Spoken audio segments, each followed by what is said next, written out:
E para falar sobre isso, sobre esse decreto de intervenção federal na segurança pública do Rio de Janeiro, eu recebo aqui no estúdio a professora Jaqueline Muniz, que é do Departamento de Segurança Pública da UF, a Universidade Federal Fluminense. Qual a expectativa dessa mudança do comando da segurança pública do Rio de Janeiro? Olha, a expectativa eu diria que não é otimista. É pior do que mudar 6 por meia dúzia, ok? Como ficou claro na fala do ministro. A pergunta que a gente tem que fazer é o seguinte: ninguém foi pego de surpresa com essa ambição de intervenção colocada no decreto. Primeiro que o Rio de Janeiro, desde 1992, com a ECO 92, vem experimentando formas diretas e indiretas de intervenção das Forças Armadas na segurança pública. Então isso não é uma novidade. Segundo ponto que é importante chamar, para a gente usar uma imagem do carnaval, é que a operação de GLO na Rocinha, no Salgueiro e antes disso na Maré, serviram como uma espécie de ensaio técnico em que ninguém mostrou quais foram os quesitos e as notas que retiraram.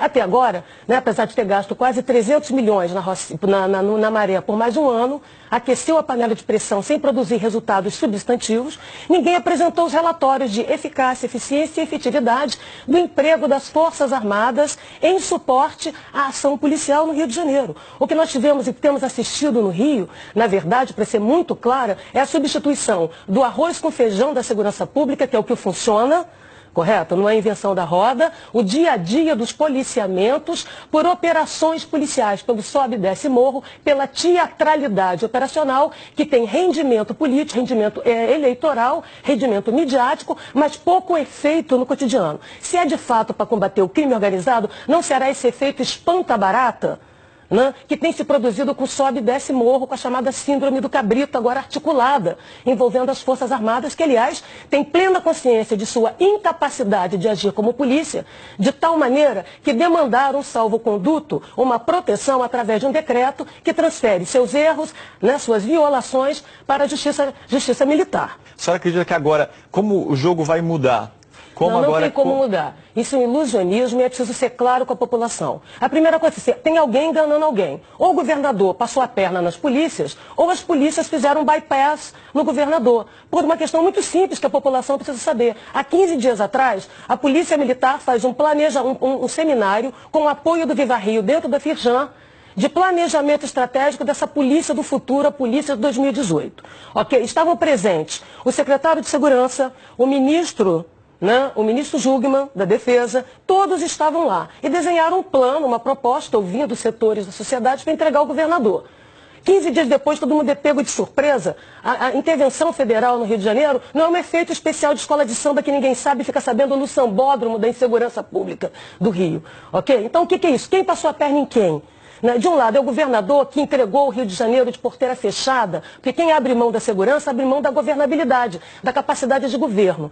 Não é falando alto, gritando forte, que vai fazer as polícias funcionarem. Se tinha ingovernabilidade na segurança, não é o Exército falando alto de bigode que vai conseguir produzir, porque afinal, nem as forças, as espadas no Brasil, das Forças Armadas, mas da Polícia Federal, a guarda da esquina, não tem dispositivos de controle interno, de controle externo e de governabilidade. Fazê-las funcionar é um gesto de boa vontade e de camaradagem entre pares. É um pedido de, por favor, trabalhe ali na esquina. Esse é o primeiro ponto. Segundo importante que a população do Rio tem que saber.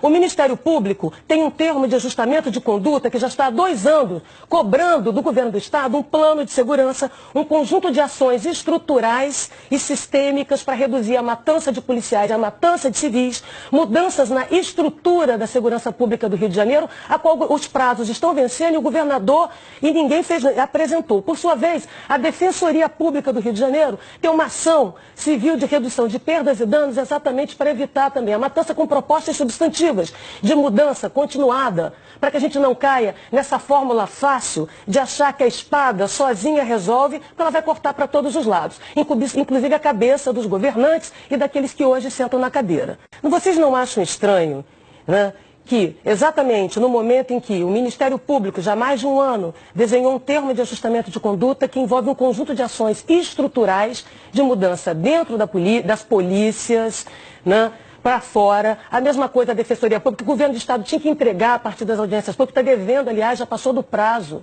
né? Que tenha sido feita uma reunião com ONG, com PM, com o empresariado, né? Para desenhar esse plano de ações, que aliás é simplório, é medíocre, é mais do mesmo, e que de repente todo mundo é pego de surpresa, dá a impressão de que o comando militar chegou no Rio de Janeiro para passar o carnaval, gostou da cidade e resolveu governar. Não é assim.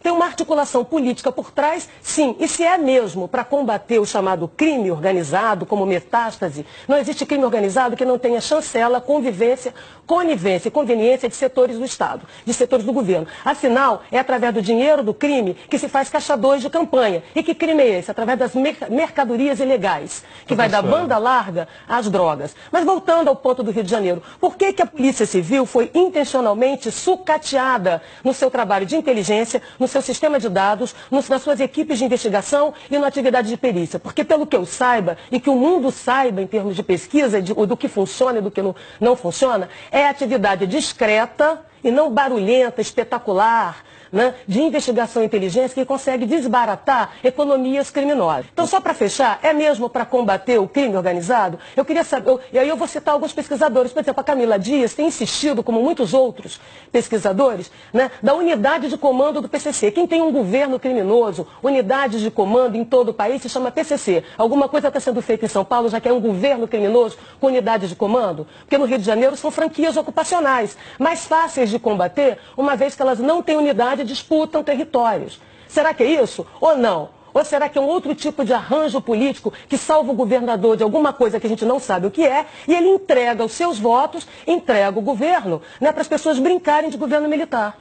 Primeiro, eles dizem que tem integração, quando a gente sabe que na prática não há. A primeira coisa é que não temos mecanismos de governabilidade das polícias no Brasil, não é apenas no Rio de Janeiro. 2, os dados aqui são tratados como questões pessoais, intransferíveis e ambulantes. Ou seja, não se produz inteligência, e sim disse-me-disse fofoca de um contra o outro, ok? E mais grave que isso, tem agora uma intervenção, então do limão à limonada. Tem um governo militar, porque o governo militar de ocupação com retórica da paz foi o PP que foi sabotado por dentro. Agora sobra, de novo, a lógica da teatralidade do confronto. Fechando, então, se tem uma intervenção, porque o Rio de Janeiro está ingovernável, se é essa retórica que se quer fazer acreditar, é fundamental que se tenha uma auditoria imediata na Polícia Militar para saber em que estado ela está e foi precarizada, em que estado o interventor vai entregar, o mesmo na Polícia Civil, o mesmo no Corpo de Bombeiros, o mesmo no sistema prisional. Mas é necessário, né, observação externa e internacional. Isso não é brincadeira. Aqui ninguém presta contas. Cadê os relatórios,